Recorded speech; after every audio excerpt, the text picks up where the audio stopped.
Bom dia a todos, os mais de 600 pessoas e alunos que se inscreveram nesse curso. Good morning and welcome to our foreign guests.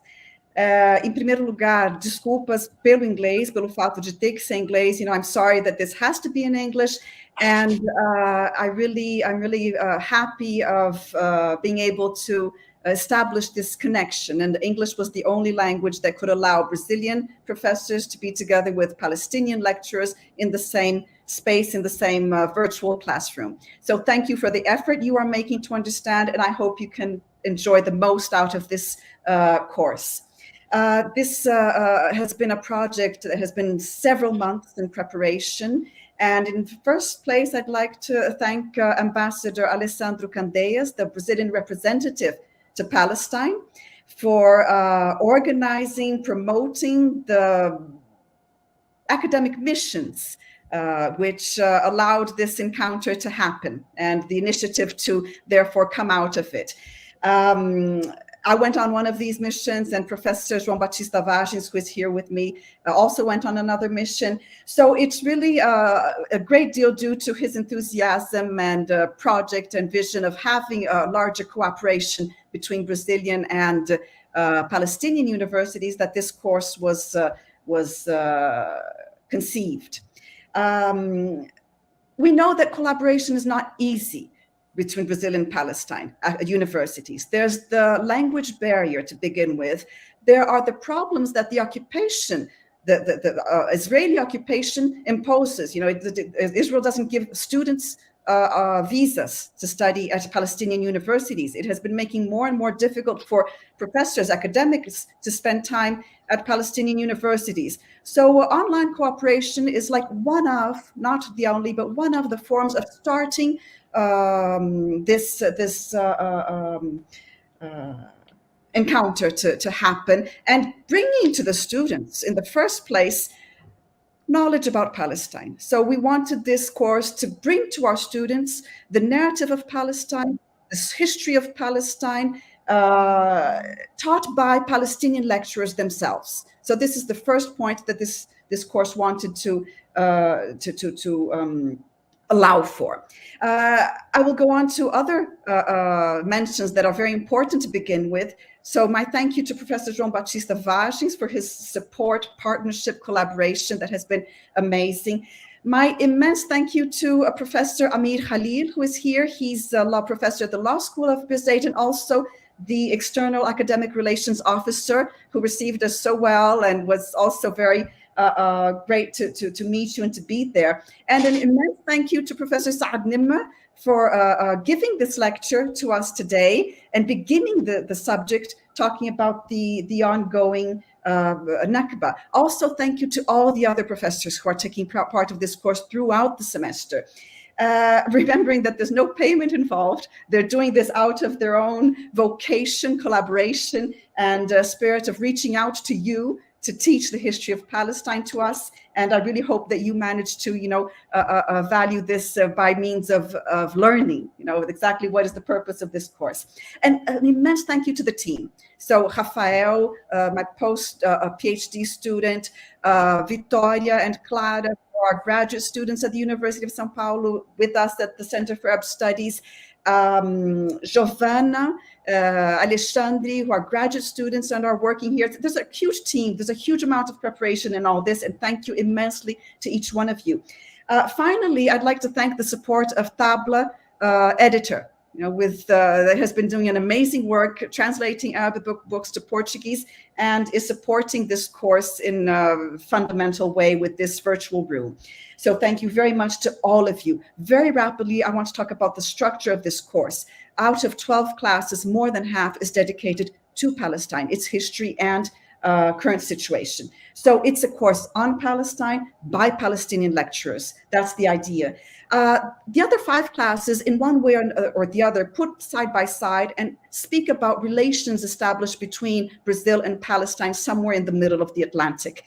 And so we have courses about translation, South-South translations, Palestinian immigration to Brazil, and also we put side by side major social movements, major social questions that have already a long, decades-long history of collaboration, by the way, and we want, with this, not to draw any comparison because each history is singular, and we want to actually to highlight the diversity of these movements, of these social movements. But what we do want to understand is why Palestine resonates so deeply in Brazilian social movements. This is a reality that we have seen for quite some time. Just to give a few examples, we can, there's a sentence here in Brazil that says, translating, it says, favela, the favela, the slums, the favela, our Gaza Strip. Many times we hear this sentence. There's an occupation built by the the homeless movement, the urban homeless movement, an occupation, and they called this neighborhood that they created Palestine. It's in São Paulo. There's a whole building in the center of São Paulo, which is called occupation. It was empty and it was occupied by immigrants and people homeless and movement, and it was called Occupation Leila Khaled. The Mapuche resistance in Chile, it's called the Palestinians of Latin America by many people. And Bogota, there's a neighborhood called Palestine in Bogota. So, we want to understand, not by comparing easily, immediately, but putting side by side, listening to the stories of these movements, to their narratives, understand why this happens. When we talk about identification, just to finish this opening of the course, when we talk about identification, we do not erase singularities, particularities, differences. When we talk about identification, we mean the identification that spurs, that comes out of struggle, of resistance, of the defense of liberation, social justice, and equality, therefore. So it also requires a flow. It requires, it cannot be one-sided at the risk of collapsing into itself. It requires permission, it requires action, it requires encounter. So this is what we hope to think about a bit throughout this course, together with understanding of Palestine through the lectures of Palestinian colleagues. So thank you very much to all of you. And I'd like to pass the word to Ambassador Alessandro Candeias. Thank you very much, my dear Professor Arline Clemencia. I'd like to greet Professor Amil Halil, Professor Said Nimir, Professor João Batista Vargens, and welcome all the participants of the seminar on Brazil and Palestine. I wish to congratulate the organizers of the seminar, especially you, Professor Arline Clemencia. This is a joint endeavor of the Universities of São Paulo, Rio de Janeiro, Brasília, Birzeit, and Al-Quds, with total support of our Brazilian mission here in Ramallah. I believe this is the first major academic event connecting universities from Brazil and Palestine. So this is a great honor for me as the ambassador of Brazil to Palestine to participate and support this seminar. I believe we start today a systematic networking of our universities. I call this people-to-people diplomacy, because diplomats and governments come and go, the universities stay, you are key actors. So I wish that our universities become central actors of the new chapter of the relations between Brazil and Palestine. Brazil wishes to strengthen and amplify its ties with Palestine. And I believe that universities can play a key role, a leading role in building these bridges between our societies. I have to say that I liked a lot the title that you've chosen for the seminar, Sources of Identification, because identification refers both to identity and to idem, its etymological root, the same, idem. As you know, Brazil has a very strong national identity, and we are interested in understanding, in knowing more, the intellectual work and debate about the Palestinian national identity. For example, here in Ramallah, I always hear and see more emphasis on statehood and on state building rather than on nationhood. And I believe that the debate on nationhood, on Palestinian nationhood, is key to its future. As for the idem concept, the likeliness, Palestine is very similar to some regions of Brazil. I am, for example, from the Northeast. I'm from Recife. Eu sou nordestino. And I recognize great similarities with Palestine in my own homeland. I see little parts of Palestine in the Nordeste of Brazil. And also I see little Brazils in parts of Palestine, in the faces of the people, in the landscape, the ecology, especially the Arab heritage in our culture and family values. As you know, the Portuguese brought to Brazil between the 16th and the 18th centuries strong Arab inputs that are deeply rooted in the Brazilian society, coming from the south of Portugal, south of Spain, and north of Africa. So I'm glad that our seminar will present these similarities in the next months, especially as Professor Arlene pointed out, the social challenges. For example, when I visited here, the Silwan community, I live here in Jerusalem. So when I went to Silwan or when I go to refugee camps, I see grassroots communities in Brazil. They are much alike, so they have a lot to share and to discover mutually. If you allow me, I'll just very briefly, as a final remark, point out some areas of the new agenda that Brazil is working and developing with Palestine. I'd like to mention other areas like business and trade missions, cooperation in sports, tourism, cultural events, technical cooperation for development, and also the teaching of Portuguese for the Brazilian community living here in Palestine. Probably very few people know that we have around 6,000 Brazilian Palestinians living here. Besides, of course, the big 10 times more, I think almost 60,000 Palestinian diaspora living in Brazil. So we do have this strong social connection already to build on. Finally, our wish is that we can move on after this seminar to establishing an Institute of Advanced Studies, Brazil-Palestine, with the help of the universities. I would love to see this. So, ahla sahla, wish you all a very successful seminar. Thank you.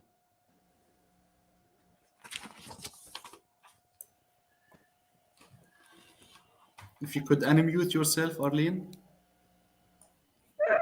Thank you. Yes, thank you very much, Ambassador. And please, Dr. Amir Khalil.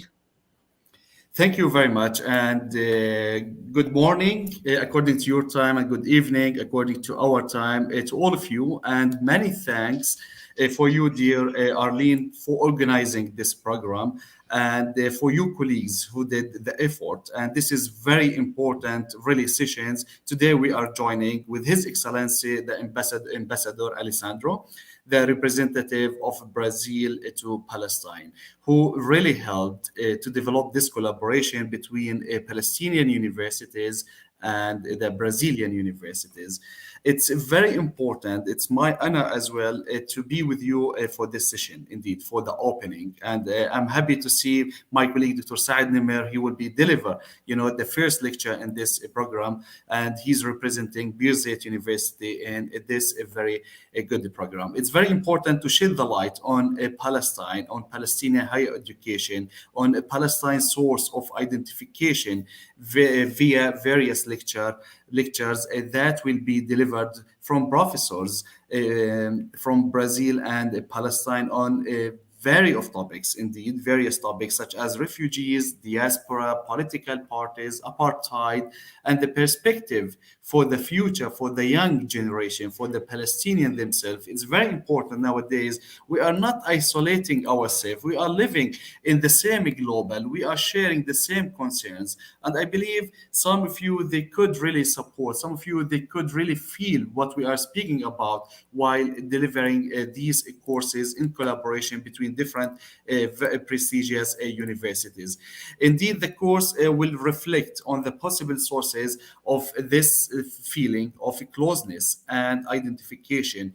They will tackle different topics from texts, from academics, novels, stories, and the daily life of the Palestinians themselves, the student at university, and the people in Palestine, or other social issues that find expressions of similarity and other matters that we share a human in this global. This is a very really strong and good program. I'm very delighted to be with you. I'm representing Birzeit University and I'm teaching at the Faculty of Law. Beside that, I'm doing the administrative job at the external academic relation. My job is to broaden, the collaboration between Birzeit University, and we try to help other Palestinian university to have collaboration with other universities worldwide. Recently, we are happy to have two good collaboration, and this is the initiative started by His Excellency Ambassador Alessandro, to invite Dr. Arlene to be in Birzeit University to join, our community and other colleagues from São Paulo universities. And we have recently signed this agreement and other agreement we are establishing with Rio de Janeiro. So the collaboration is there. The start indeed is there. And I wish the participant all the success in this seminar. And I hope, and this is personal invitation for all of you to come and to Palestine, to Birzeit University, where you will really find different programs are waiting for you. We do have different kind of programs for international students to come, for Brazilian students to come, or administrative at different university and academics to join our very good academic, courses at the university or other, program at the university. Finally, I would like to see you all in Palestine. As you will see, we are having many challenges in Palestine. We are at the universities. It's not an easy to run university in Palestine because the occupation and the Israeli, they putting different constraints against the academic freedom, against, the movement of our students, the movement of our professors. Maybe to consider to come into Palestine is not easy for international, because the Israeli, they have a new regulation, which we are against such regulation. We reject the new Israeli measures against academic freedom, because in academia we always teach our students academic freedom. We believe in that, and I believe all of us, we share the same concept of academic freedoms. However, the Israel, they put some regulation which is constrain the fundamental rights of Palestinians to educate and to determine the right of education. So we are against such a regulation, and we believe later on you can support such regulation. And I hope, despite all the fact that we are still there, we are living in Palestine, we have good universities, and our people, they are looking to live their life as a normal. And this is an invitation for all of you to come and to be part of our Palestinian community and to be one of us. Thank you all for this participation, and I wish you all the best. Many thanks. Thank you. Thank you very much, Professor Amir Khalil. That's a wonderful invitation, by the way. And Professor João Vargens, please.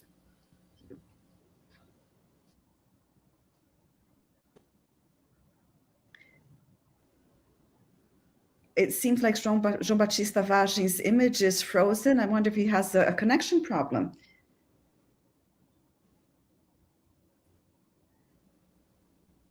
Professor João Batista, please, we'd love to hear your words now.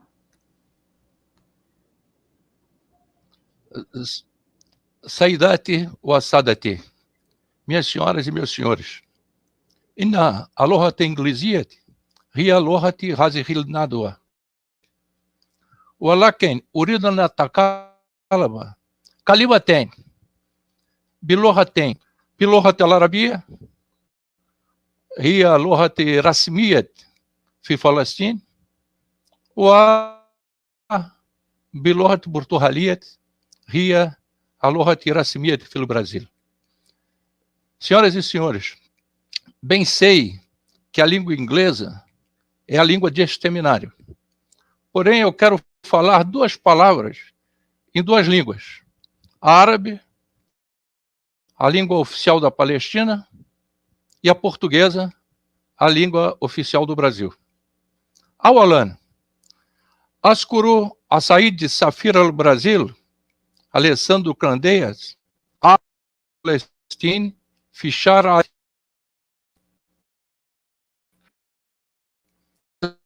senhor embaixador do Brasil Alessandro Candeia, por minha visita. Acho que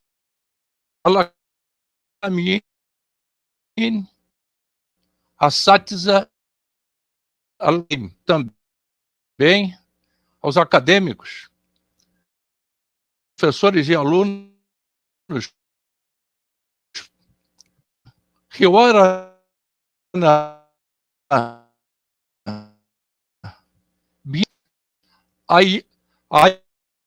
Ayane Filho Mustakbal Caribe. Começamos hoje nosso diálogo. Espero que aconteça presencialmente, olho no olho, em futuro próximo. Aluf Mabruk, Liustaza Arlene Clemesha, Munaska Anadwa, professora Arlene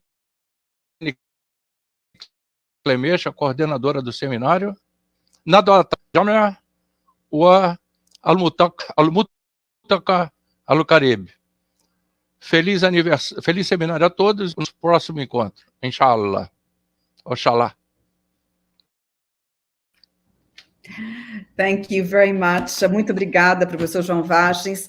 I'm afraid João Vargens is in the middle of a beautiful place just outside the city of Rio de Janeiro. His connection is not so good, but it's his privilege to be in the countryside. So I would like to thank everyone for this presentation.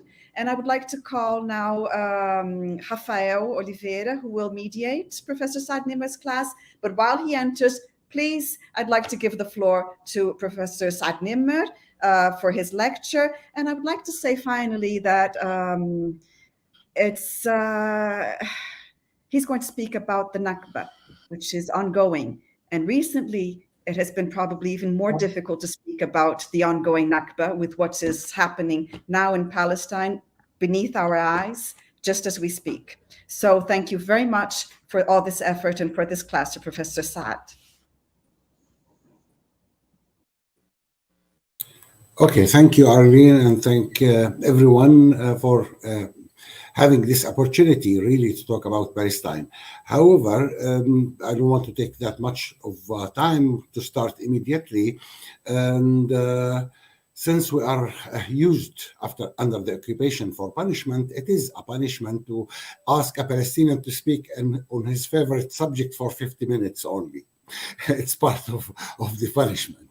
However, I thought that if we want to talk about a Nakba, the Palestinian Nakba and the ongoing Nakba, definitely we have to look first at some of the history aspect of the Palestinian question and how the whole thing started. So I'll start from a little bit early in the history of the Palestinian question in general to reach to what's going on today. As it's important to understand the basics and the essential issues, which was at the very beginning of the Palestinian question, because before 1917 and under the Ottoman era, we were just a Palestinian people like all other people living in the region, normally peasants and farmers and doing their own business till we've been, colonized, and then now we are subjected to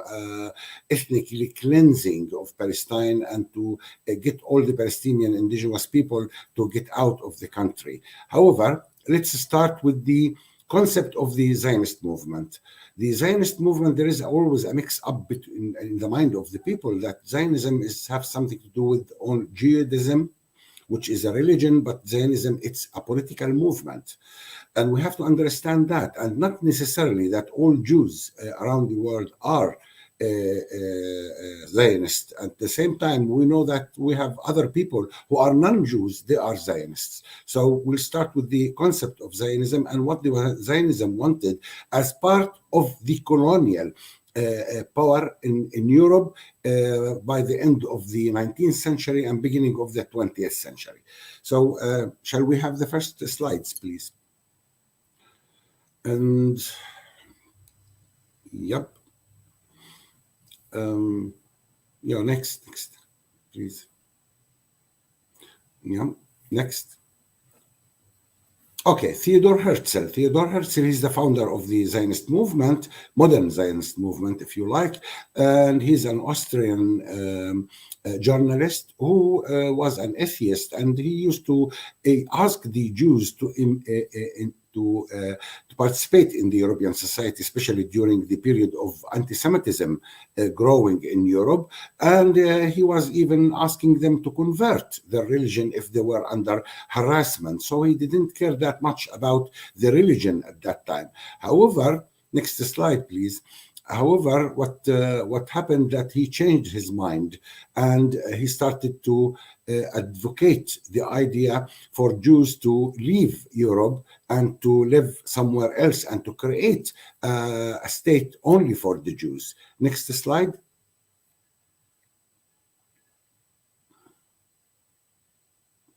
Right. So Herzl later on, he changed his mind about, ideas about Jewish emancipation and assimilation in the society, the European societies, and to remove themselves from Europe to create their own state.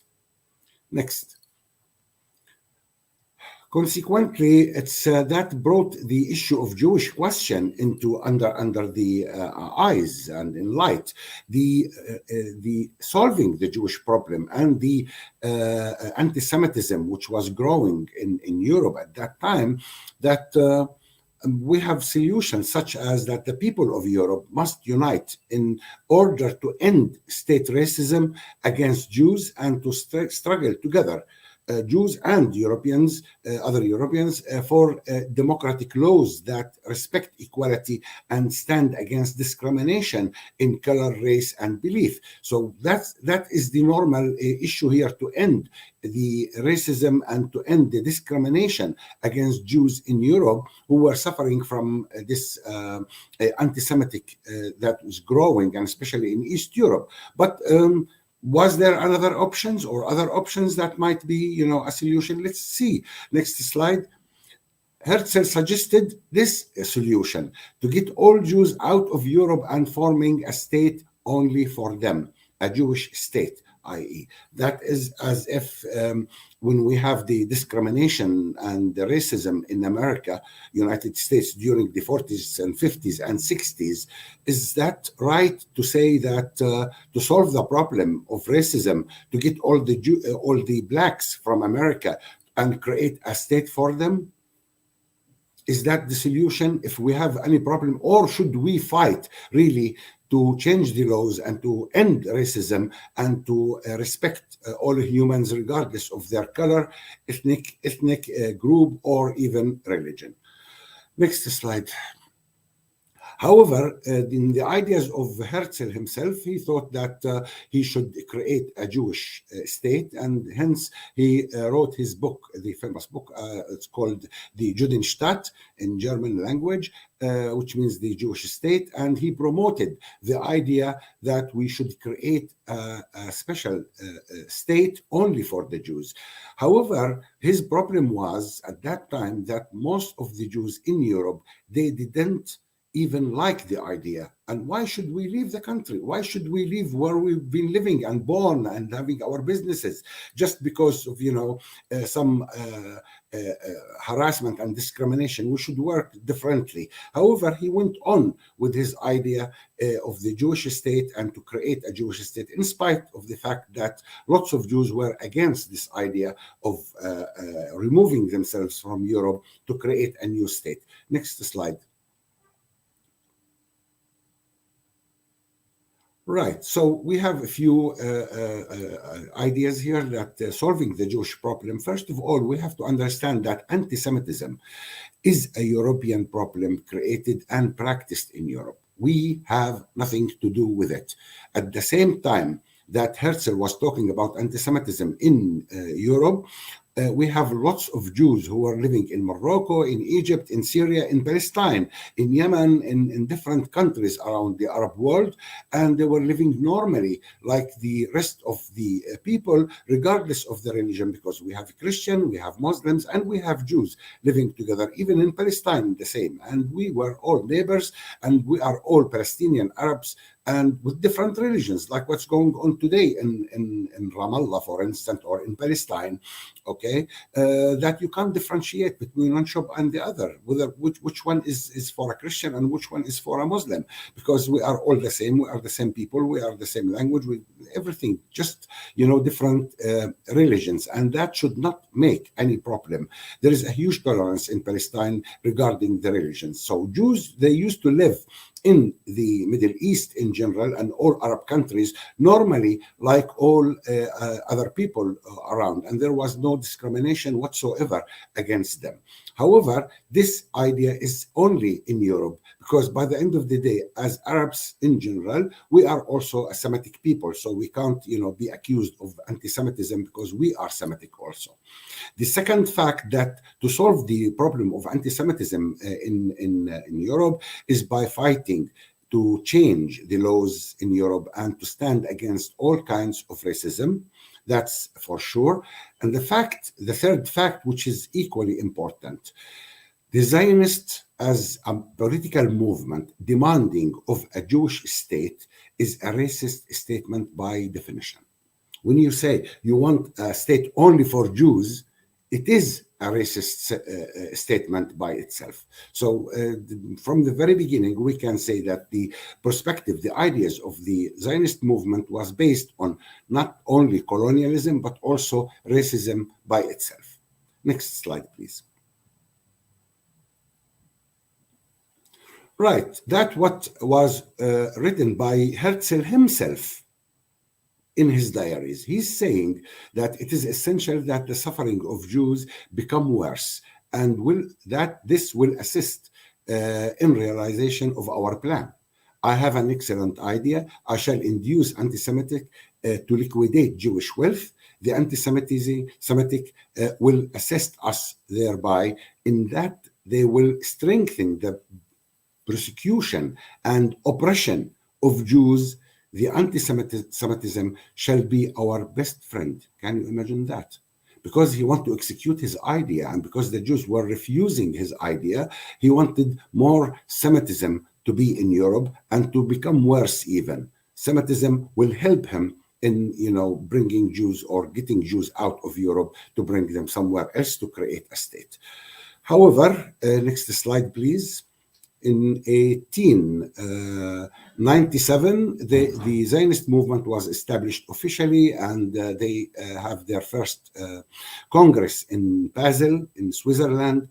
That was 1897. And they argued in that conference, they are all convinced that they should have a Jewish state.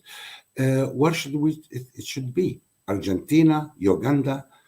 Argentina, because there was already an immigration from Europe to Argentina, and there was a Jewish community, so they wanted to follow their fellow Jews who went to Argentina. So the idea was not about where to go. Uganda, it was offered for them by the British, since the British were at that time colonizing Uganda, and they told them it's a vast country, it's full of resources, and you can create a state there. Plus that the original people who are living in Uganda are the barbarian and, you know, savages, so you won't have any problem with that. And then someone came out with the idea of Palestine. It was not on religious basis at all, or any kind of even historical basis, but they tried to play that issue, Palestine, historically and religiously, in order to convince the Jews to come to this state, to create a state in Palestine, under the pretension that historically we've been here and historically we I don't know what, and then you can come. Some 3,000 years ago we've been there, so we are returning back to Palestine, and all this kind of rubbish to convince the Jewish community in Europe at that time to agree to the idea of removing themselves from Europe to go to create a new state for them only. Right, next please. And the Zionist movement was seen at that time in Europe as part of the colonial movement in Europe. And on this, I would recommend Edward Said book on the Palestinian question, who put a chapter about the relationship between the Europeans and the Zionist movement at that time, and how that the Zionist movement was seen as part of the white colonial movement at that time, and they were like, you know, in the same line with the European colonialism, including the British who were at that time the supreme, if you like, power in the whole area, and they liked the idea of supporting Zionism and to give them something. And hence 1917 Balfour Declaration came out by the Foreign Minister Arthur Balfour, representing the government, the British government at that time, and he gave this declaration. After many drafts anyway, they came with this one. Next slide, please. Yeah, this is the declaration. I have much pleasure to convey to you, on behalf of His Majesty government, the following declaration of sympathy with Jewish Zionist aspiring, which has been submitted to and approved by the cabinet. The text saying, His Majesty government view in favor or favor the establishment in Palestine of a nation home for Jewish people, and will use their best endeavors to facilitate the achievement of this object. It is being clearly understood that nothing shall be done which may prejudice the civil and religious rights of the existing non-Jewish community in Palestine, or the rights and political status enjoyed by Jews in any other country. For God's sake, you can't find more racist than this kind of a statement. When he described the indigenous people, the Palestinian people who are living in Palestine, and he called us the non-Jewish community.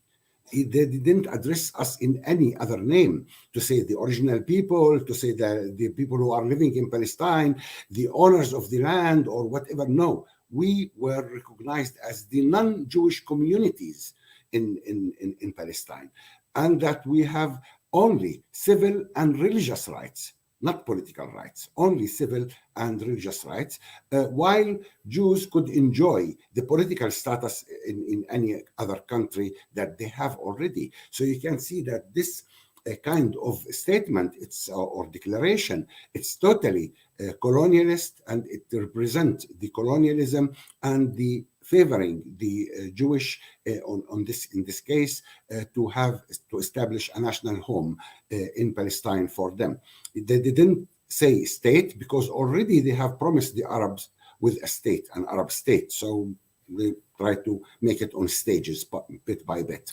However, that was the declaration. What's really noticeable about that this declaration came in November, 2nd of November, 1917, when Britain was not even occupying Palestine.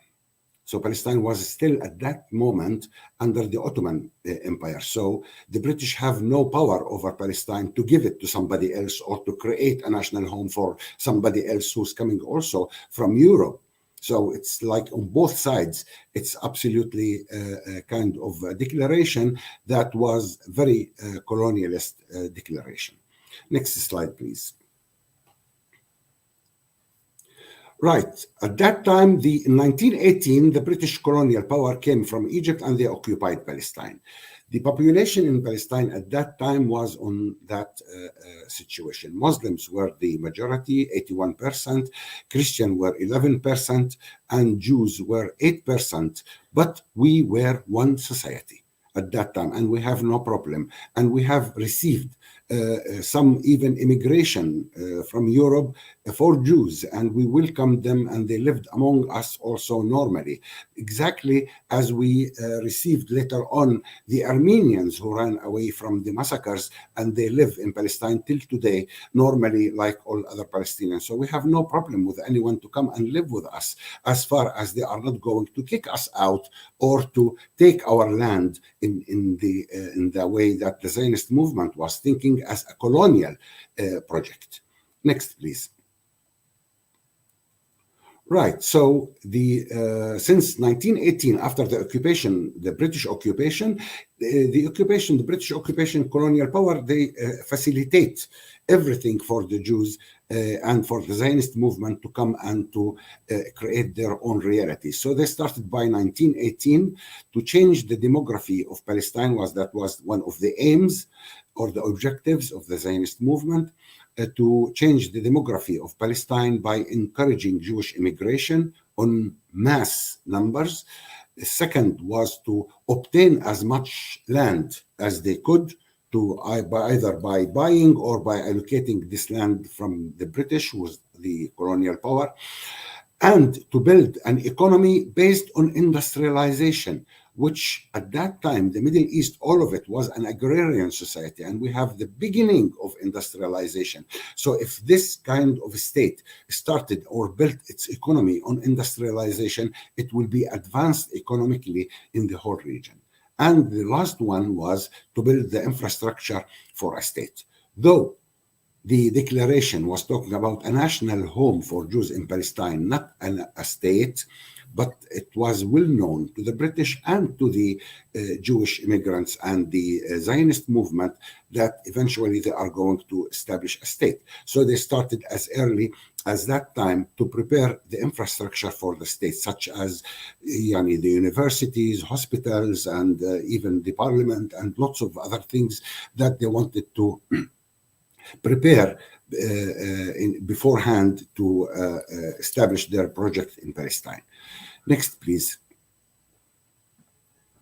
Right, now the borders which the British had drawn between the countries, as you can see, there was nothing called Jordan. There is a river called Jordan. So they created Jordan, and you can see clearly that it is created because of the straight lines of the map.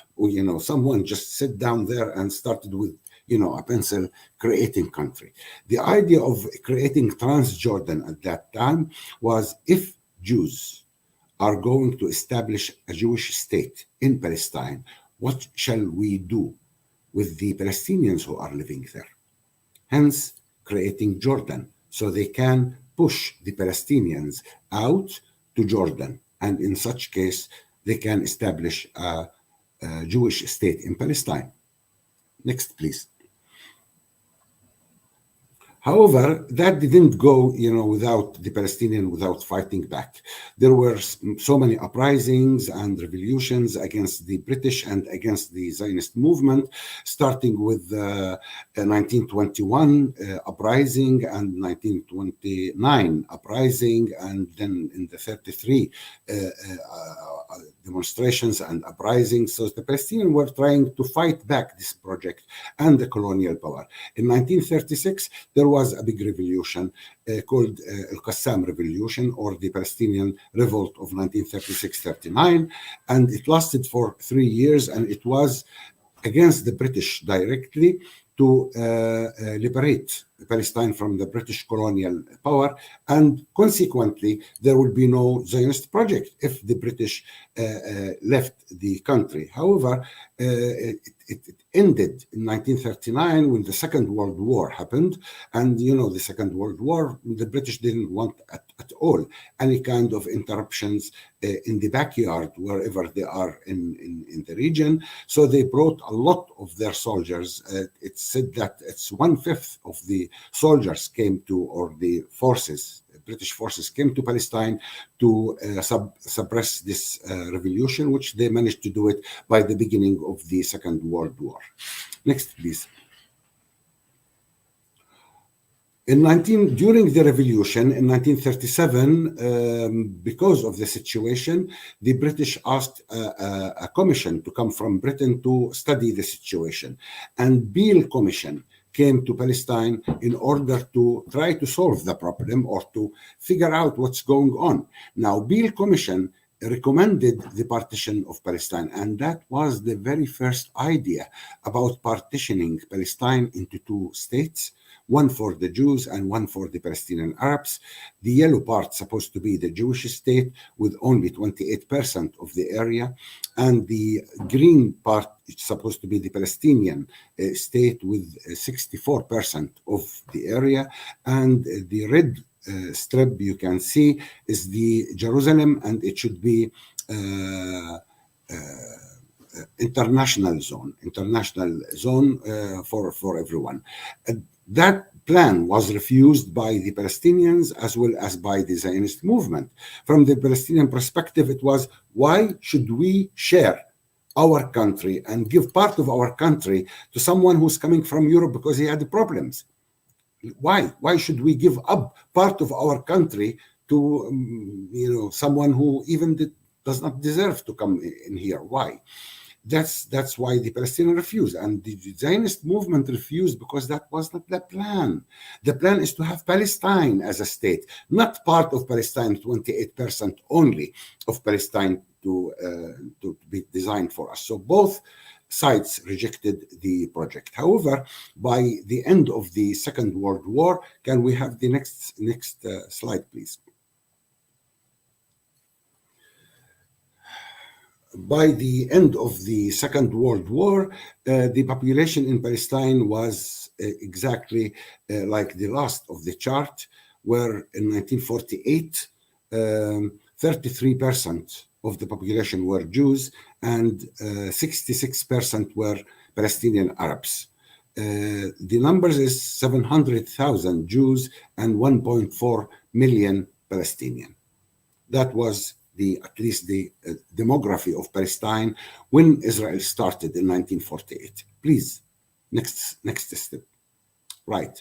What happened now in 1947-48, and here it's important because of the narratives and who's talking about what, especially when we name the period Nakba for the Palestinians, which is the catastrophe for the Palestinians when they lost everything. Let's have the next slide and we'll explain that. The World War II, after the finish of it, it was shocking facts about the Holocaust created realities in the region. We know that the Holocaust is something really very bad in the face of the human race in general, and we should all do our best not to have it repeated anywhere around the world. But the reality of having the Holocaust in Europe created these two realities. The first one is a huge sympathy and feeling of guilt towards the Jews by the European countries. Most of the European countries felt the guilt because they couldn't help or they didn't help the Jews during this Holocaust and these massacres. The second reality was that terrorist organizations or Zionist terrorist organizations waged a war on the British troops in Palestine, demanding the declaration of Jewish state. There was so many of these small organizations, they started to come out and they started a campaign of terrorist actions against the British and against the Palestinians. Even the British, they considered many of the leaders of these organization as terrorists, and they are wanted to the British troops. However, they were demanding the declaration of a Jewish state, or if you like, as they put it, these organizations, they were demanding independence. Independence for what and for whom? And the independence from whom? It's really, really confusing, but they were convinced that they wanted independence to create a Jewish state immediately on our land. Next, please. And because of all these terrorist actions in Palestine, the United Nations convened, and in the United Nations General Assembly, they took a decision or a declaration, or if you like, a resolution to partition Palestine. The partition now became reality by a resolution by the United Nations General Assembly, which in the picture, as you can see, the green part will be the Jewish state and the pink part will be a Palestinian state. The Jewish, in this case, will get 56% of the total area of Palestine, while the Palestinians will get 42%, in spite of the fact, as I mentioned, that Palestinians were 66% and Jews were only 33%. In spite of that, they gave them more than the Palestinians. And they kept Jerusalem as 2%, Jerusalem and its surrounding area as an international zone. That decision came in November, 29th of November 1917, which today, this date, considered the solidarity date with the Palestinian people. So on the 29th of November 1947 came this resolution.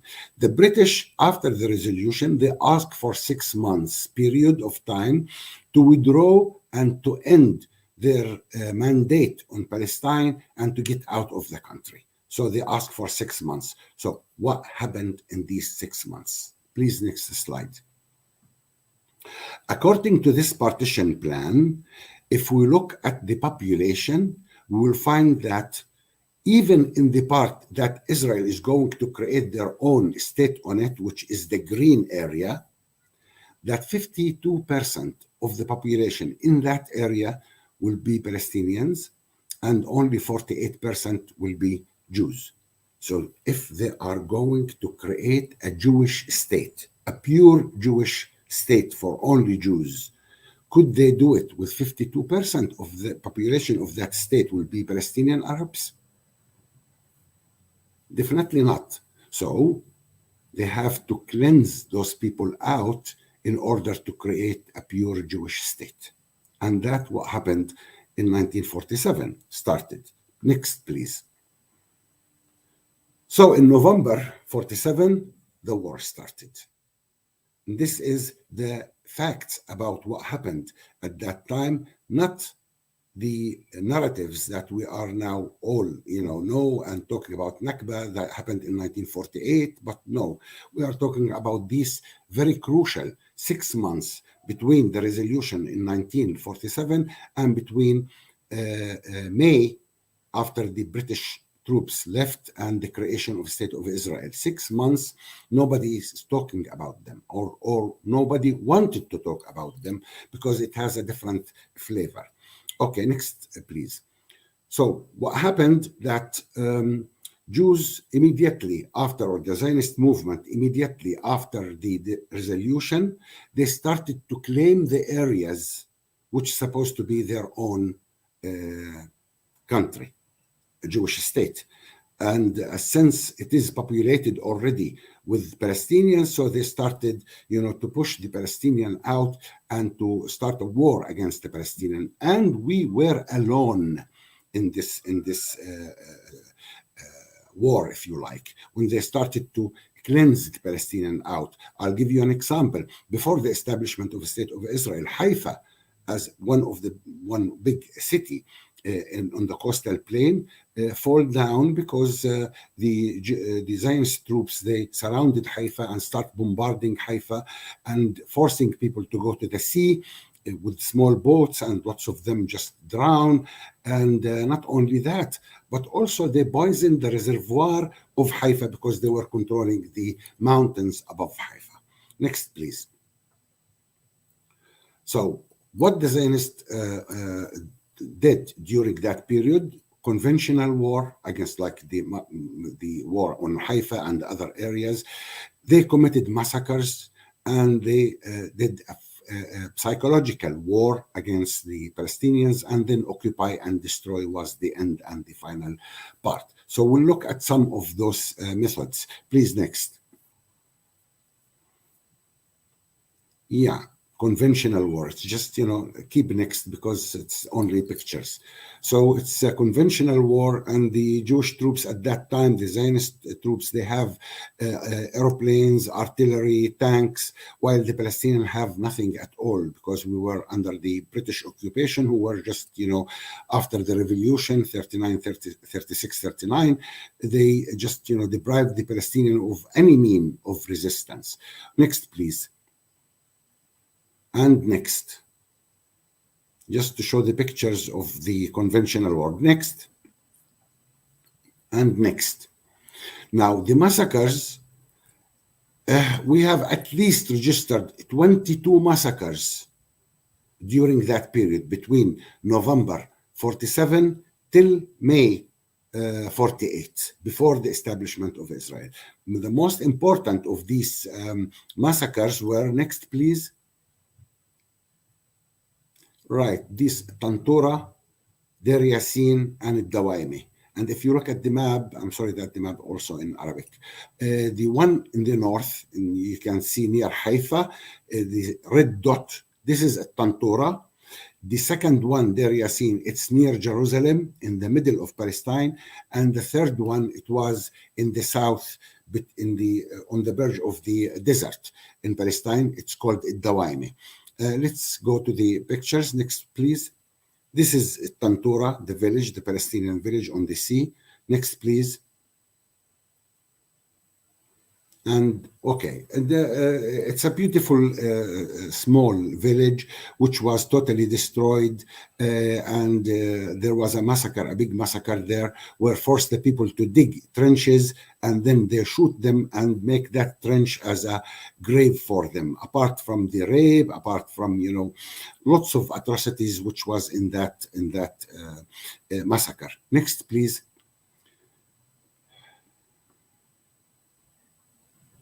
This is the massacre of Deir Yassin. Deir Yassin became very, very famous massacre. It happened in the 9th of April, 1948, because it's near to Jerusalem. All the diplomatic envoys there, all the companies or the media, if you like, it's in Jerusalem. So it was covered very well. And they meant with this massacre to be really, really very brutal, where the killing was too much, and the way they killed the people there, the Palestinians, was in a very, very bad way, like, killing the children in front of their parents and killing the parents sometimes in front of the children. Even pregnant women, they got out the fetus from their bellies while they are still alive. And, it was really, really very horrible.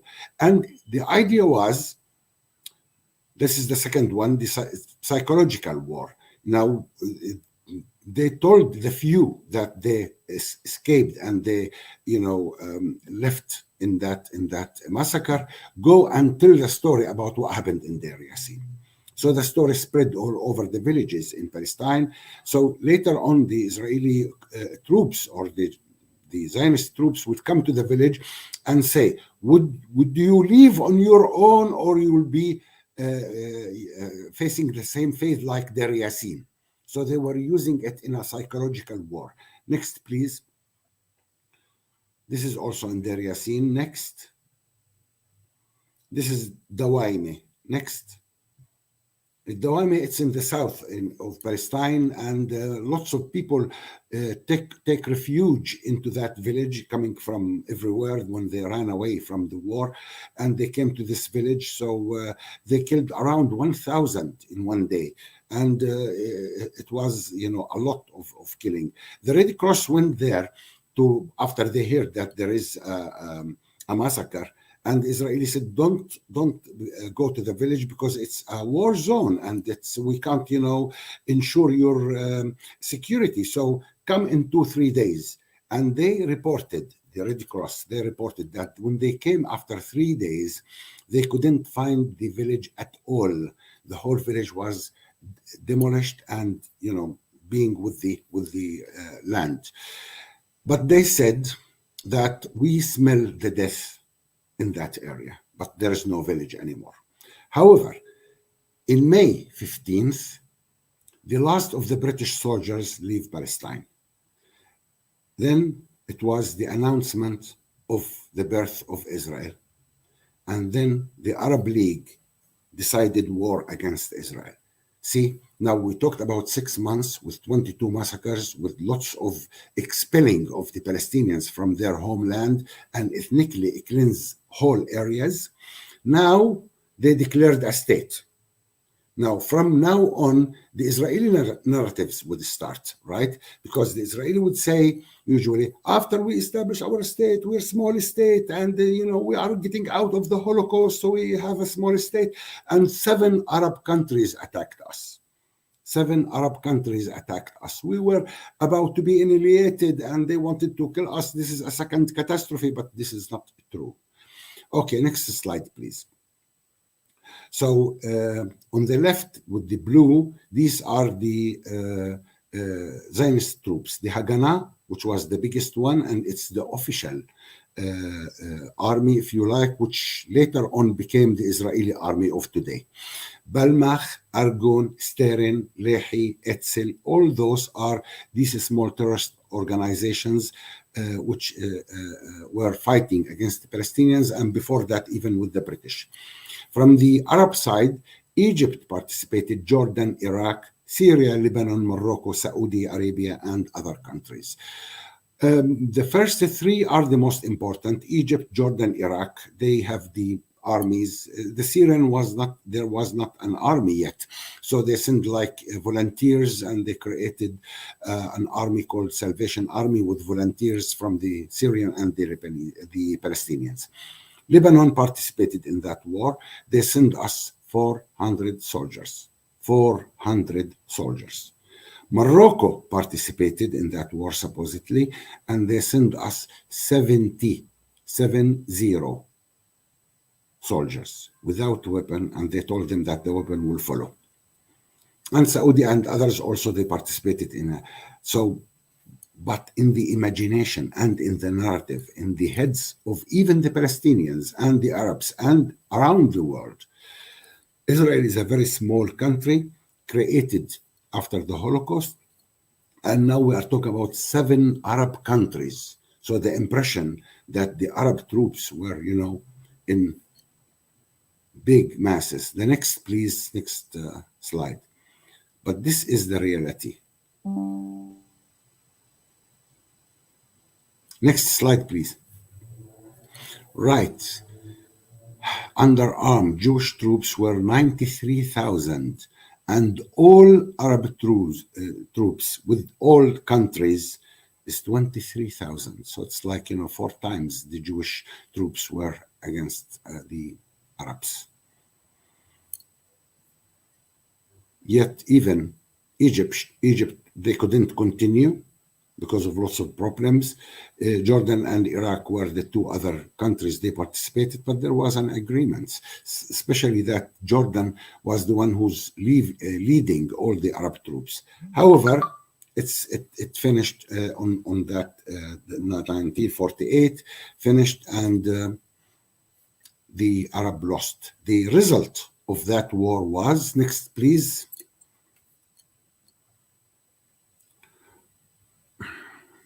well, first of all, that during the war, the Zionist movement created 3 myths. The war started in 1948 after the Arabs declared war against Israel. They do not talk about the 6 months earlier than the beginning of the war in 1948. Between 47, end of 47 till the mid of 48, these 6 months, they don't talk about them at all. And they immediately start talking about after 1948, after the establishment of the state. The second thing, that Jews are victims and Arabs going to eliminate them. And we saw that there was no even opportunity for the Arabs against the Jewish troops who had the equipment and who had the support and everything. So it was another myth or lie. And the last one, that Palestinians left Palestine on their own will and Arabs asked them to leave.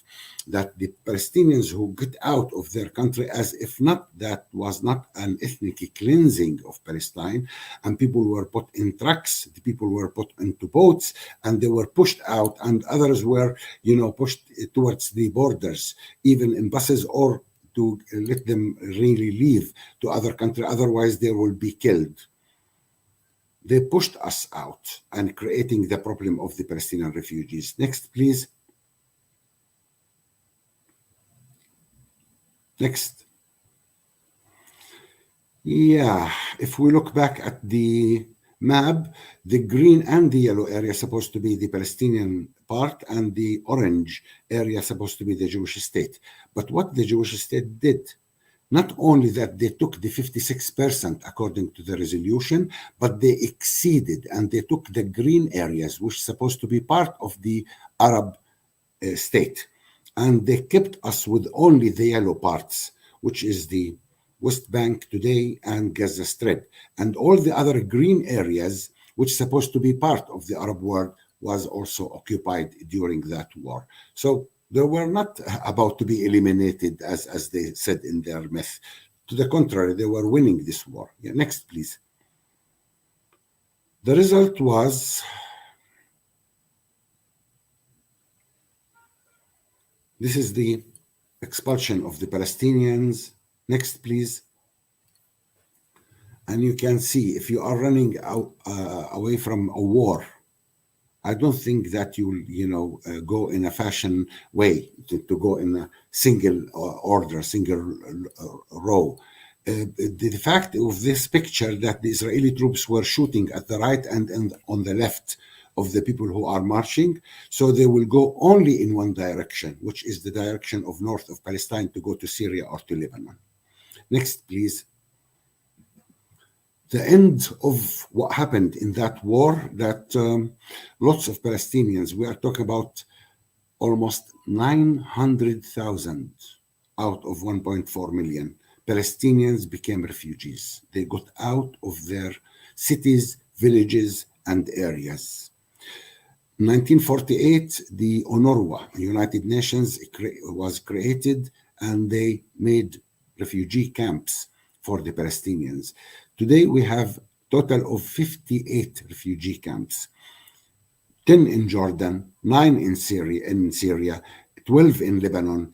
In the West Bank, we have 19, and in Gaza Strip, 9 refugee camps, where these Palestinian refugees lived.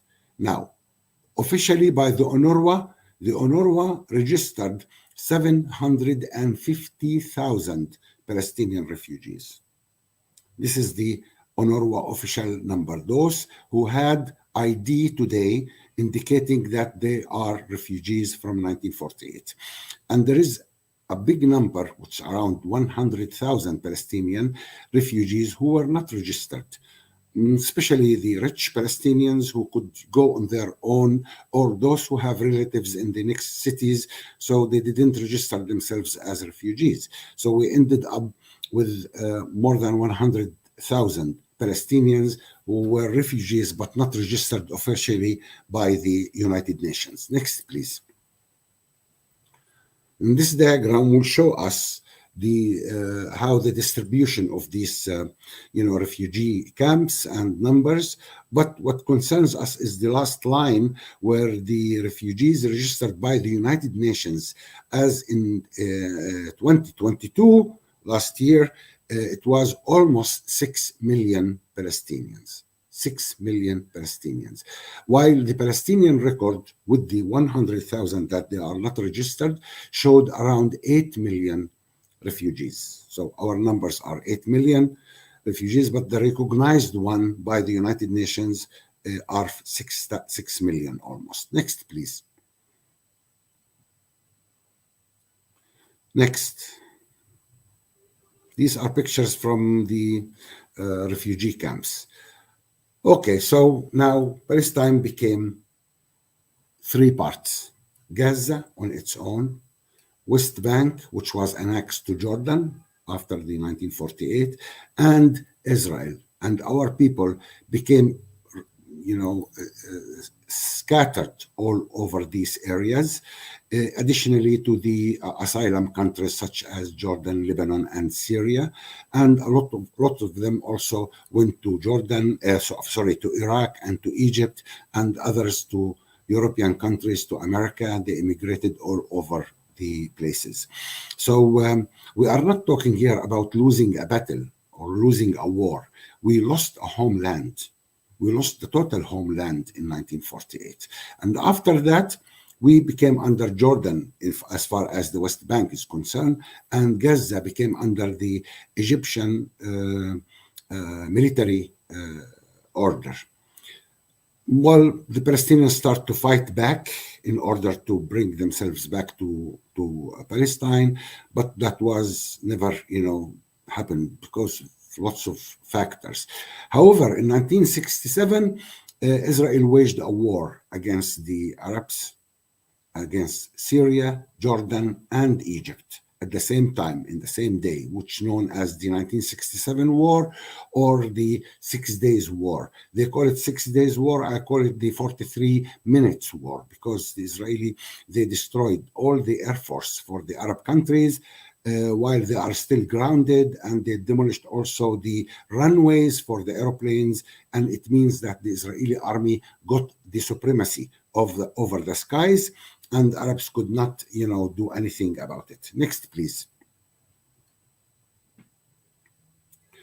Why the reasons? It's for the 1967, first of all, to defeat the Arab national ideology, which was at that time the dominant ideology among the Arab, about national ideology, and to unite Arabs and to have one Arab, ban Arabism, and to have one Arab country, to defeat the Arab Unity Project, which came with Jamal Abdel Nasser of Egypt, who was trying to unify Arabs all in one country, and also to control the Suez Canal, which is very crucial and very important, and to control the water resources of Jordan River, which is coming from Golan Heights and from the Syrian borders to feed the Jordan River.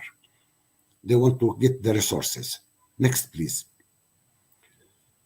After that, so you can see the area which was occupied in that war, all of Sinai Desert, all of the West Bank and Gaza, and the Golan Heights in the north from Syria. So Syria lost, Jordan lost, and Egypt lost. And Israel have 3 times more land than its original size by this occupation. And we became, in the West Bank and Gaza, under the occupation, which is the remaining parts of historical Palestine. Next, please. And this is Moshe Dayan, the defense minister, entering Jerusalem and occupying Jerusalem for the first time. So we became people under occupation after 1967, and for the first 20 years, we've suffered a lot of this occupation till we have the first Intifada. Next, please. Even till today, when we are talking about, the Israeli occupation, they took over all our resources and controlled all the infrastructure in the West Bank and in Gaza, but especially the water. Now, the Israeli controlled our water basins. We are not allowed to dig a well. So we have to buy our own water from an Israeli company who was controlling all our water in the West Bank today.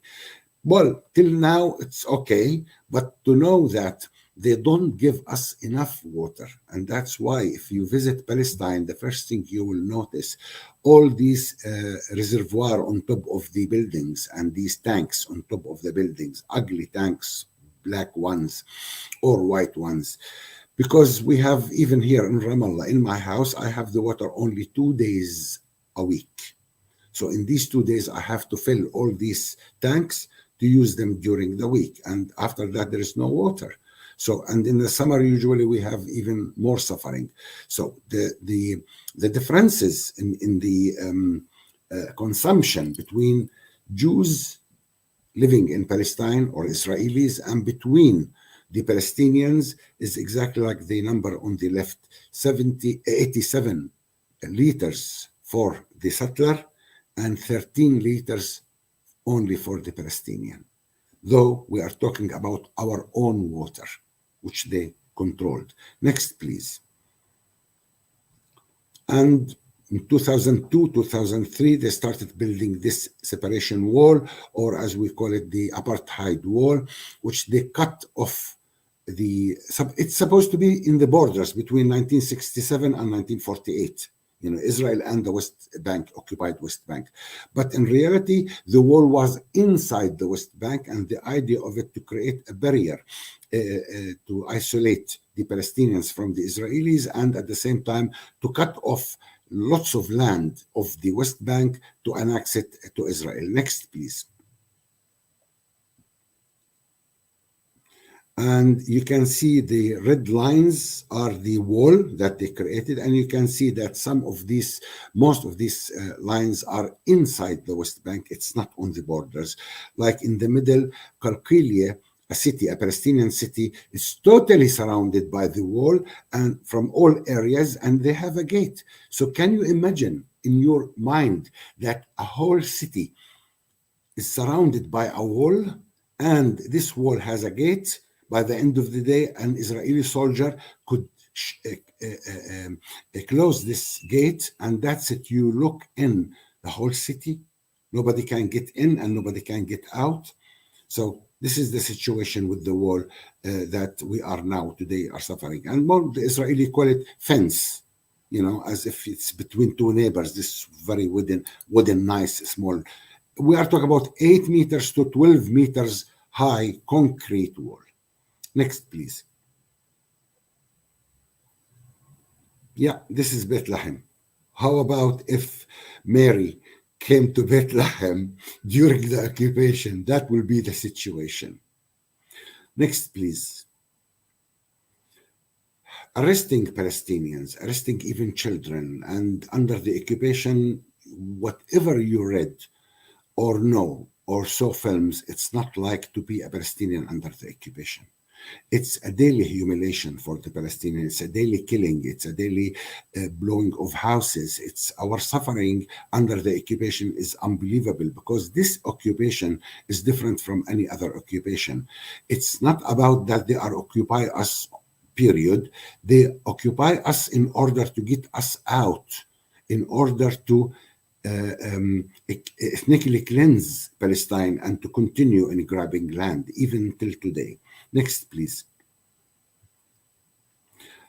Since 1967, we are talking about more than 850,000 Palestinians arrested, almost 1 million. That is more than 25% of the total population in Palestine were in prisons. 52% of those are under 18 years old. In our population, Palestine, we are young population. 52% of the population are under 18. So if we are talking about, adults, then it's 50% of all adults in Palestine were arrested by the Israeli occupation, including myself. Okay, next, please. Arresting, they are using torture, children arrest, and administrative detention. Administrative detention means that it's only in Israel that they could arrest anyone without pressing charges, without taking him to the court, because they suspect that he might do something, so they have the right to arrest him, and they arrest him illegally for 6 months period of time. It's renewable. They can renew it every 6 months to, we have cases that people spend 12 years in prison under this administrative arrest or detention, which is something against Geneva Convention and against the international law and the human rights law, to arrest someone even without knowing why, without pressing charges. So they are there and they don't know why they are arrested. Additionally, as we say, the torture and the arresting of children. Now, the last thing is also the trials. We are subjected to military trials because we are under occupation. So the military who's doing these trials, and in the courts, it's military court, and it's absolutely not only unjust, but it's and also unfair. It's a charade. The secret services wanted the sentence, then the court will do it regardless of the evidence, or they don't even discuss evidence and these kind of things. It's just, military courts, and they give sentences against Palestinians. Next, please. Now, the other big problem, what we are calling it settlements. These settlements, colonial settlements, that they, after 1967, started to create on the Palestinian land of 1967, or the West Bank and in Gaza. And now, at that time, it was the number of the settlements were small a little bit. But today it became a huge problem, especially with the last governments, right-wing governments in Israel.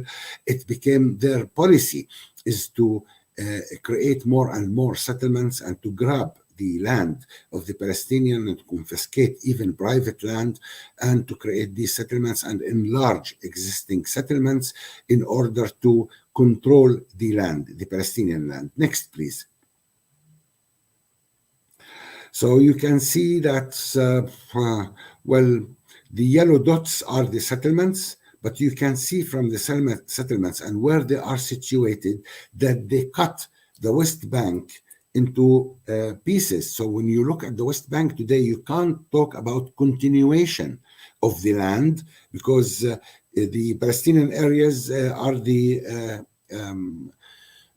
white color one on the map, and the green areas are sea areas under Oslo Agreement. We'll talk about it in a minute. Next, please. This is showing the number of settlements in the few decades and years. 1970 when they started, 1967 started, 1970 there were few number. Then in the 80s they increased, in the 90s increased more, to 2000 till 2016. And when we look today at 2023, you will find that there are even more and more of these settlements that turning the West Bank into a Swiss cheese with holes everywhere, that there is no continuation and you can't create an entity or a state even in the West Bank because of these settlements and their roads, which only specially for settlers to use and other roads for the Palestinians. And these settlers' road are cutting also the area into pieces, which that we can't even control. Next, please. So you can see from this map, 1947 map, the first one, these white dots were the Jewish property, which almost 6% of the historical Palestine. 1947 partition plan, but reality in 1949, what happened after the war, and they took over lots of our, supposed to be part of our land.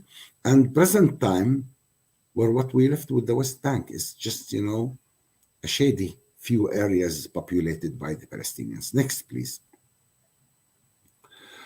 Now, after Oslo, we came out with the idea, or they came out with the idea of two-state solution.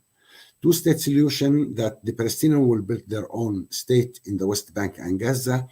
In return, they recognize Israel on 78% of historical Palestine. And that what happened. The PLO recognized Israel officially, and Israel recognized PLO. They didn't recognize a Palestinian state so far.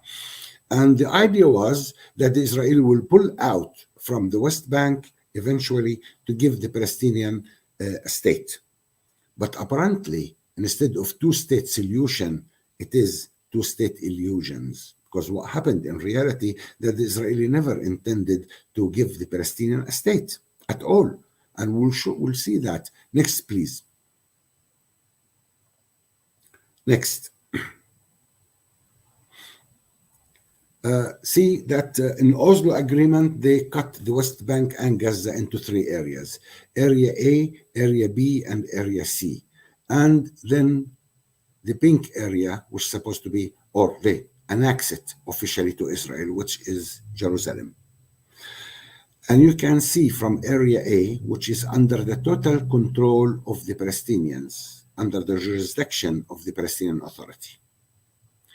Area B, which is the light green, is Area B supposed to be mutual, which is the Palestinian control the population, so administratively, and the Israeli control the security. In Area C, which is the vast majority of the West Bank, you can see the white area. This is still under the jurisdiction of the occupation, or under the occupation directly, where most of the settlements were created. Next, please. And you can see from the distribution of population about the Area C, the size of the area and the population. Zone A Area A, 17% the population. 17% is the area. It's populated with 36% of the total population in Palestine. Area B, or Zone B, the area is 21% of the land, where 60% of the Palestinians are living. It's the rural areas. And C area, which is 61% of the total land of the West Bank, with only 4% of Palestinians living there. So when they made this zoning, supposed to Israeli give us more land from C to B and from B to A till the year 1999. That started in 1993, the Oslo Agreement. Till 1999, we should have a state. But what happened in reality that they continue with the settlements where they prevented us even from having our area to be a continuous area. And now what they are doing is taking over Area C, and they want to annex it to Israel. We will end up with something like 40% or 39% of the area size of Palestine or the West Bank, and the rest will be annexed to Israel. Next, please. So again, that what was left for us in the last map. Few areas here and there scattered. The idea by the Israelis now that we should, agree to recognize this 40% or 39% as our state, and it's not connected. It's part of it in the north as a Pantostan, including Jenin, Nablus, Tulkarem, and Qalqilia. One in the center of the West Bank, which include Ramallah and Jericho, and one in the south will include Bethlehem and Hebron, the biggest city in the West Bank. So it's 3 Bantustans in addition to Gaza Bantustan. So 4 Bantustans separated from each other without any continuation, and you can call it a state. That is a recipe to kick the Palestinian out and to continue with the ethnically cleansing of Palestine. Next, please. But the difference is that we don't want to be like the original people of America, named the Red Indians, who were also subjected to ethnically cleanse from their own land, and now they are living in reservoir here and there. Next, please. Or we don't want to be like the Aborigines people of Australia, who are also pushed to smaller parts of Australia, and now the white colonialism taking over. Nor we wanted to be like, next please, the Maori people in New Zealand. In New Zealand, were subjected to ethnically cleanse and killing and being pushed out, and now New Zealand is a white colonialist country. Nor we want to be like, next please, Sami people who are in Scandinavia, who were pushed also to north of Scandinavia, to the very hard edge of Scandinavia, while the white settlers came and took over Sweden and Norway and Finland and these areas. Next, please.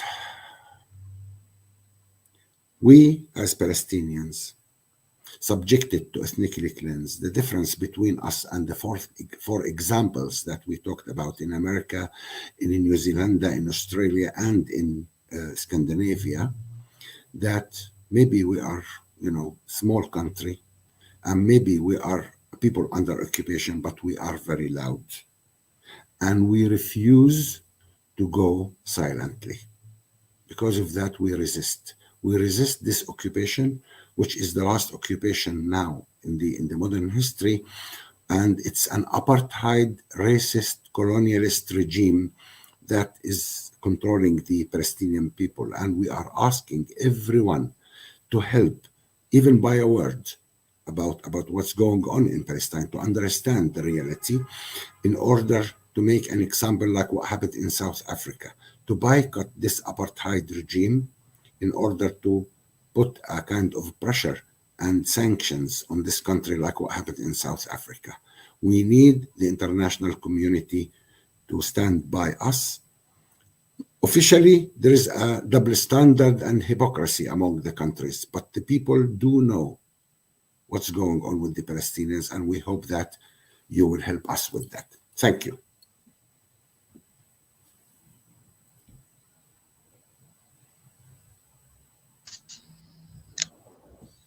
Thank you very much for your amazing class, Professor Saad. It's an incredible pleasure and an incredible honor to have you here and to listen to all your words and your exposition. And it was absolutely clarifying, and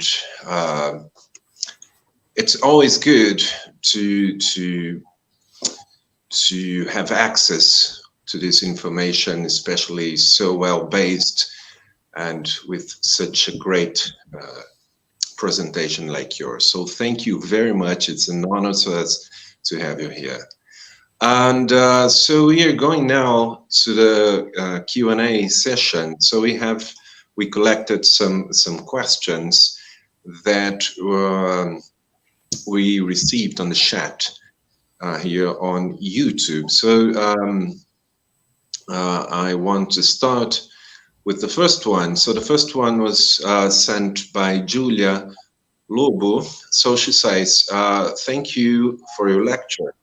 Is there a book you recommend to someone who wants to know more about the history of Palestine? So some people recommend that the books of Edward Said and Elam Pape. This is one question. I would like to ask you if you want to answer the questions one by one, or should I ask in groups of 3? Yeah, it's one by one, much better, so I won't forget what was the other questions. Okay, so this is the first one. So the suggestion, I agree with the suggestion. Elam Pape is good to talk about at least the last period, and he will get into some parts of the history. This is in order to understand that, and also there are other books to understand Zionism. Because we didn't focus much, talk about like 70 years, and we go in one class, one lecture, it won't be enough. If you want to go even further to understand Zionism, I would recommend Shlomo Sand books, the invention of the people of Israel and the invention of land of Israel. For Shlomo Sand, French Jews, Israeli, but he's now living in France. This would help, at least understanding the nature of Zionism, additionally to Elam Pape and Avi Shlaim as well, and another Israeli who writes about what's going on. Edward Said is also recommended on the Palestinian question, not the one on orientation. Okay, great, thank you. The next one is Mariani Gennari. So she says, Professor Saad, since the invention of Israel was an European creation, I suppose that, or I assume that there was no reaction of European countries about the loss of Palestinian land to the Palestinian people, right? And she continues asking, were there any countries that contested it? Well, when we come to the international community, this is really, really very tricky, because usually these countries, they issue their kind of policies by their own interests. That's the most important thing, their own interest. I was told by one ambassador of a European ambassador that we know what Israel is doing, and it's a very bad country. But, our interest with America is more important. So we are talking about interest. I'll give you an example. The European countries, they are saying clearly that we deal with each and every country according to their human rights record, right? And that was the issue why they refused Turkey to join the European Union. But when it comes to Israel, they, and its record is astronomical record of violating the human rights, but they did nothing about it. and they know, and still Israel have a very good position in the European Union and part of the Chamber of Commerce of Europe. So this is show to what extent the international community sometimes is hypocrite. We've been in front of, or we filed a case in front of the criminal law, the International Criminal Law, or ICC, 5 years ago, about the Gaza war, about the prisoners, and about the settlements. These three issues in front of the court. For 6 years, so far, they didn't start the interrogation or the investigation, if you like, okay? While after 2 months of the war between Ukraine and Russia, immediately the ICC court ruled. So it's bias, it's double standard. Right. Let me go for the next one. So this one was sent by Sabrina. Professor, is there any similarity between the creation of the Jewish state and Liberia, West Africa coast, or the creation of the Zionist state is more similar to South Africa due to the apartheid system?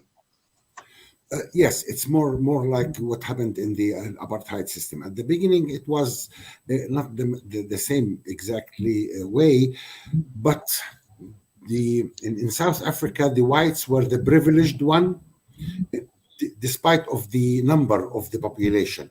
In the case of Israel, when they create Israel and they kicked out the Palestinian, right, now there is a discrimination. I'm not going to talk about the West Bank and our occupation after 1968. I'm talking about the Palestinians who remained inside Israel in 1948. They are now 21% of the population of Israel. 21 of the population in Israel itself are Palestinian Arabs, and they are officially, according to the law, citizens of Israel. How do they been treated by the Israeli regime, especially after in the last 4 years they came out with the national law? Now they are not considered even as citizens, and there is a discrimination against them when the law says that this land is only for the Jews. Israel is now declaring itself officially as a Jewish state, and anyone, even citizens who are living in it, not Jew, then he will be discriminated against. So this is an apartheid regime. This is a racist regime, okay? The similarities between South Africa and Israel are huge, especially in conducting their actions and especially in suppressing the people in South Africa and suppressing the people in Palestine, killing everywhere, and the same orders, the same examples. They kill someone and they said, we thought that he's going to stab us with a knife. And that repeated in Palestine, that was repeated in South Africa. It's suppressing the people by a racist apartheid regime. It's very interesting. I would allow myself just real quick to make a comment on this. Also, if I'm not wrong, the apartheid system in South Africa also took place starting in 1948. And so the first relations, like the states who recognized themselves, was like the state of Israel and the state of apartheid and South Africa, also creating relations between the resistance of South Africans and Palestinians, too, which says a lot about this. Yes, exactly. And I'll add something else, that when the whole world boycotted South Africa because it's an apartheid regime, the only country who didn't boycott was Israel, and they continue with their relation with this apartheid regime. Yeah. Okay. There's another one, and this is quite interesting too, and related to what you were saying right now. I have a question. So this one was sent by Isabella Alves Pereira. I have a question. It is, very common to hear Israelis calling Palestinian Arabs and not Palestinians. Could you comment on these and whether it is part of a project to deny the existence of a Palestinian state? Yeah. Well, look, let me be very frank with you. We were part of a larger area, the Mesopotamia, okay, which is today, if you like, Syria, Lebanon, Jordan, and Palestine. That was one country, that was one area. So till that time, if you are from one country, you don't name yourself of a region. Palestine is a region of that country. So we didn't say that we are Palestinians. We say we are Arabs, we are Shami, or, belongs to Bilad Sham, belongs to this Mesopotamia. After 1918, when we have the Zionist movement and the colonial British power in Palestine and the Palestinian national movement started, we start to recognize that differently from other Arabs, we have two problems, not one. It's the colonial power, which was all over the Arab world, and we have to fight it. But additionally, we have the Zionist movement as well, who are going to kick us out and to take over our land.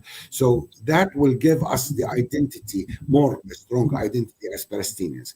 Now, when we say Palestinians, we mean, all those who are living in the West Bank and being Palestinians, whether they are Muslims, Christians, and even Jews, because we still have a community of Jews in Nablus, for instance, which is the Samaritans, and they are considered themselves as Palestinian Arabs, and they speak Arabic, and they are living among us, and that's normal.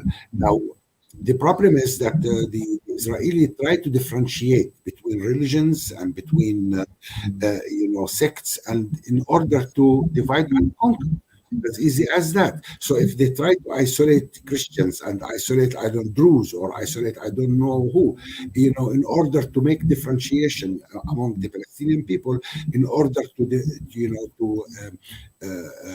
divide and conquer, if you like, to keep us in small groups rather than as a whole people. So yeah, they name us lots of things like Arabs because they want to push us to Arab countries. Yesterday, the settlers in Hawara were saying, go to Jordan, go to Syria. You shouldn't be here, as if, like we are Arabs, so we have to go. No, this is our country, this is our land, this is for thousands of years we've been living here. We are not going to leave that country.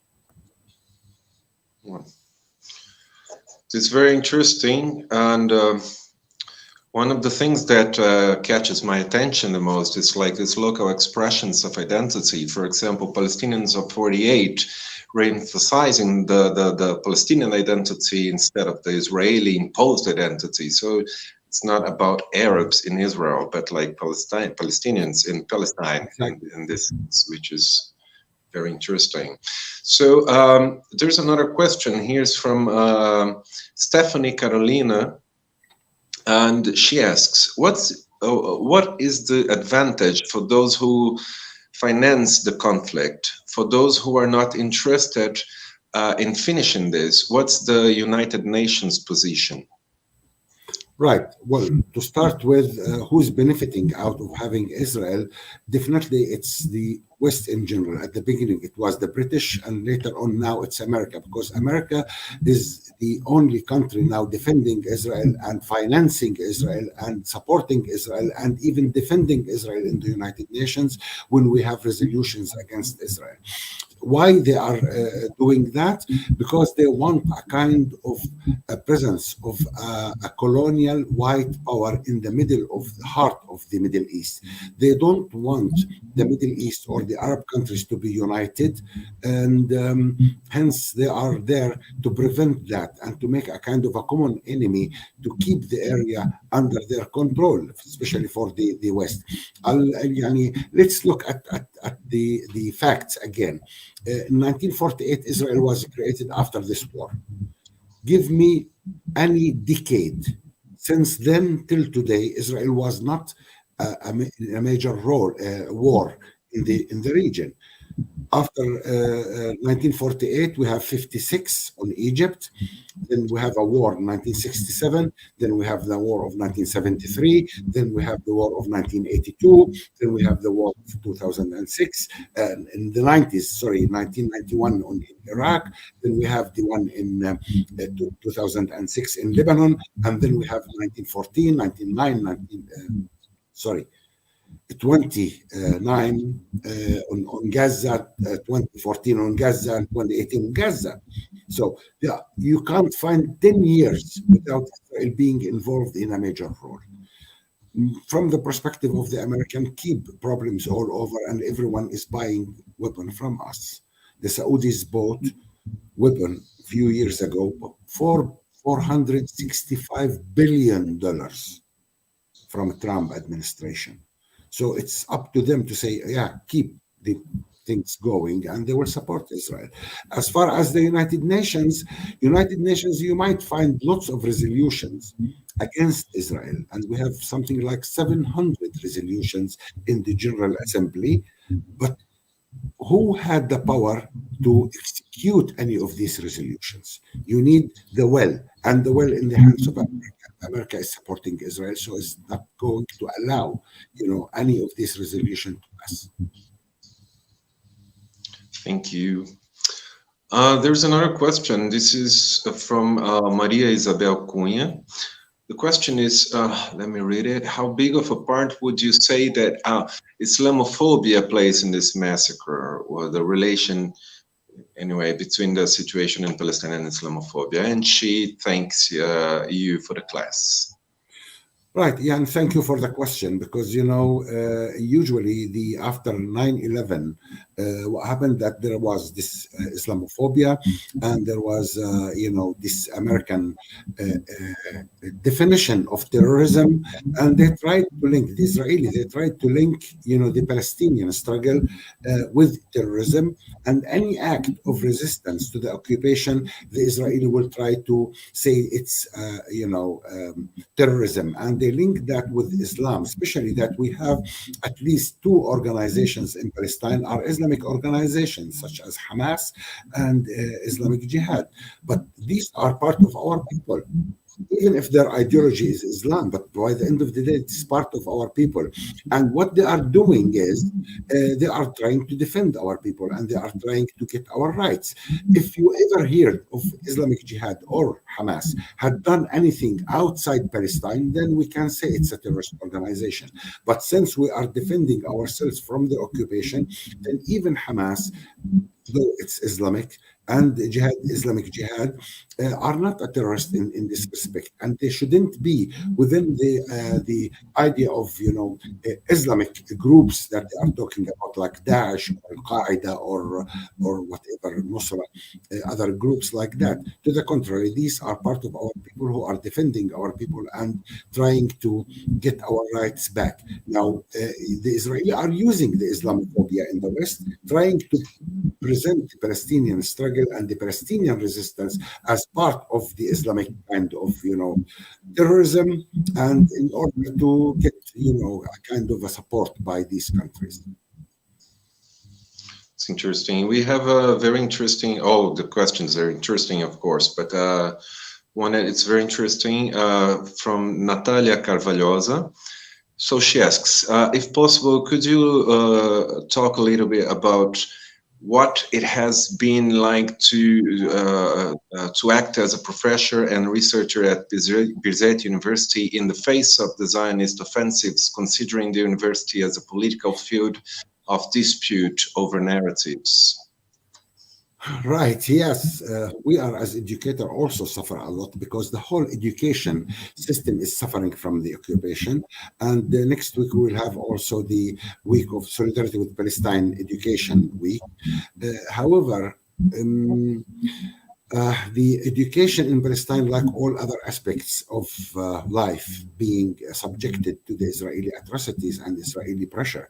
Now, for education, for me, if you like, I come in the morning to my classes, and I'll find like half the class is not there because there is a roadblock in between Ramallah and Jerusalem. It's closed, so the students didn't come and attend. What should I do? Continue with only 20 students, or wait for the rest, or postpone the class. So this is a pressure. International students who come to our classes also now are, some of them returned from the airport, and some of them are not even allowed to come, and that will affect us as educators. We as educators at Birzeit University, we are also part of the BDS, so we are boycotting the Israeli academia, because by the end of the day, the Israeli universities, though it's supposed to be liberal and free, we didn't hear any university says that occupation is illegal or occupation is unethical. Okay, so they are, to the contrary, supporting the occupation to our country. And you have to know that part of Hebrew University, the most important university in Jerusalem, are on the land of Palestinians, which was confiscated, and to enlarge the university. So it's, for us as educators, we suffer a lot from everything. They are trying to interfere in the education system. They are trying to impose on us lots of laws. They forbid 37 professors who are from outside Palestine, who came as foreigner, they used to teach in our universities, to kick them out all. It was 2 years ago, and our share was 17 of these professors were at Birzeit University. Our colleagues, they were with us, and they were kicked out from the country because they don't want them to teach in Palestine.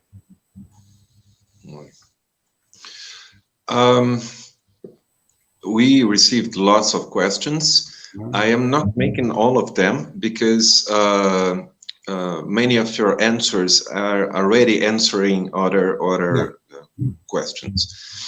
So, Professor, this is a question sent by Vinicius Pedreira, and he asks, Professor, since the two-state solution is in fact a two-state illusion, he says, currently, is there any perspective of a one-state solution?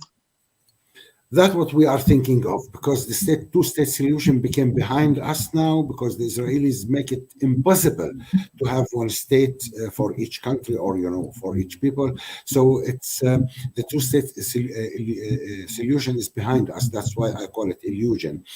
In reality, yes, we are talking about one state. We are talking about, because by the end of the day, no one wanted to kick anyone out or could do that.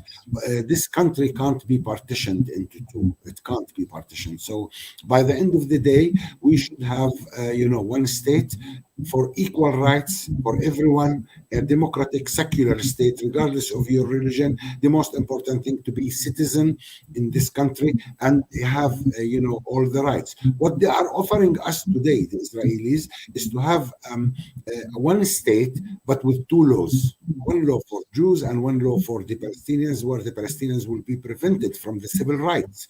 Okay, but this is not going to work. On the long run, what we are looking for is one state where we have all equal laws for everyone, and this is, I think, the only solution that we still have in front of us to solve the problem properly.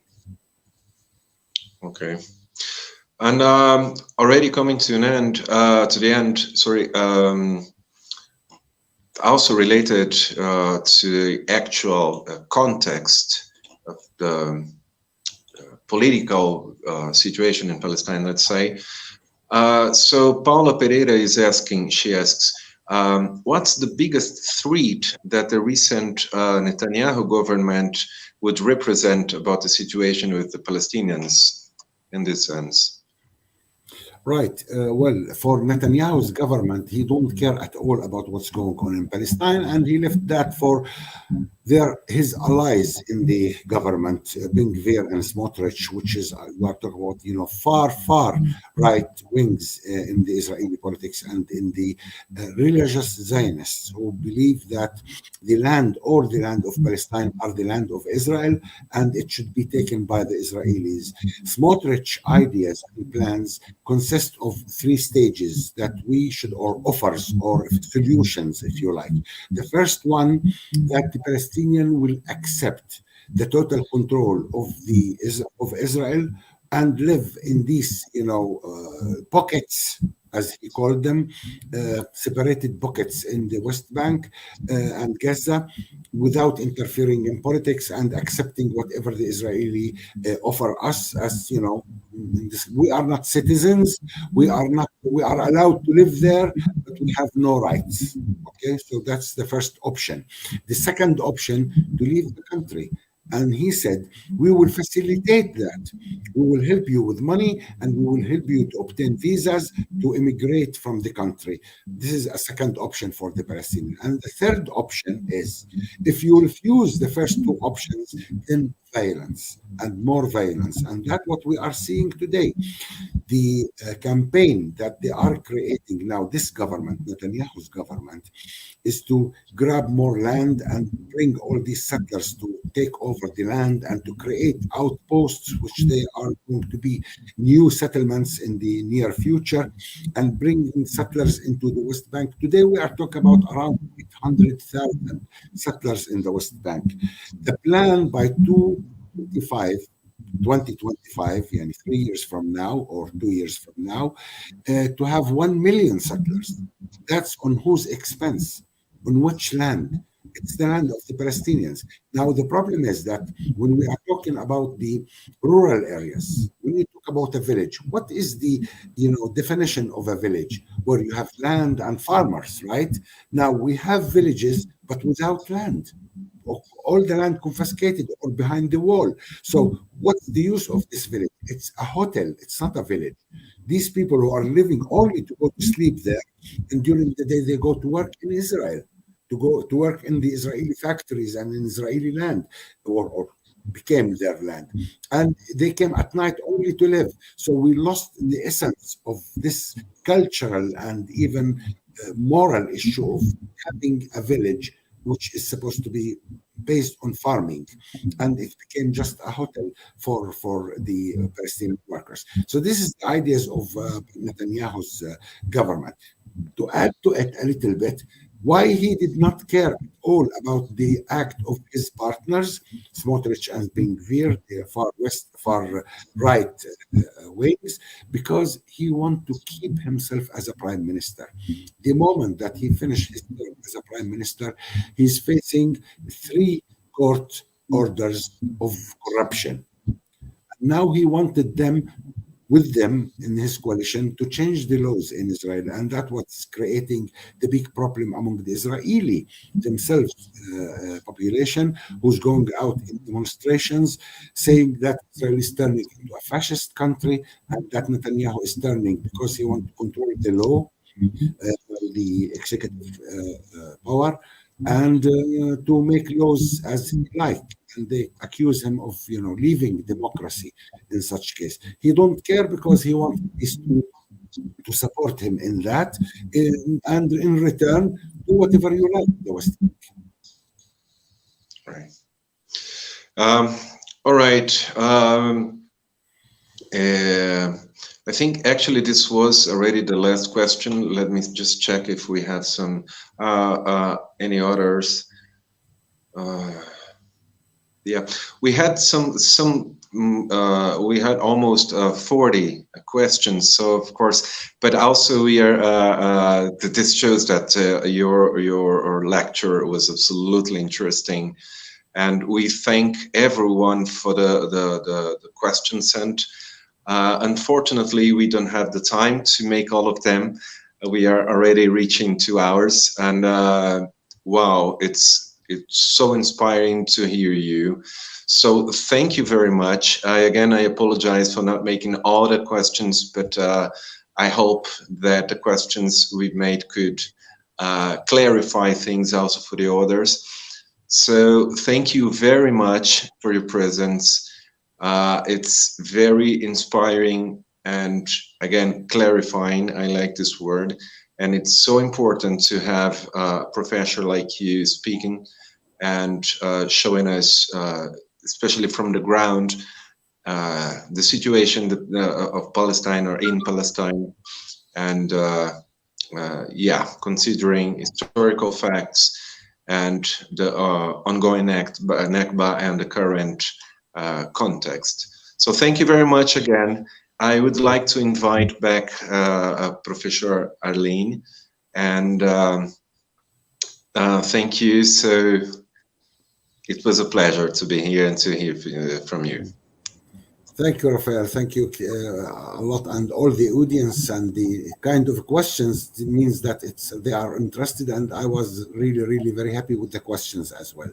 So thank you, and Arlene, thank you very much for arranging everything and for this course, and I hope it will be a big success and bringing up us, closer together in Brazil and in Palestine, and I hope for our next cooperation as well. Thank you. Well, yes, I also would like to thank you, Professor Saad, for your class. And I also agree that we had amazing questions, very good questions. And thank you for your effort of speaking for all this time. I know how tiring it is. Another thing that I would like to say is that it is, I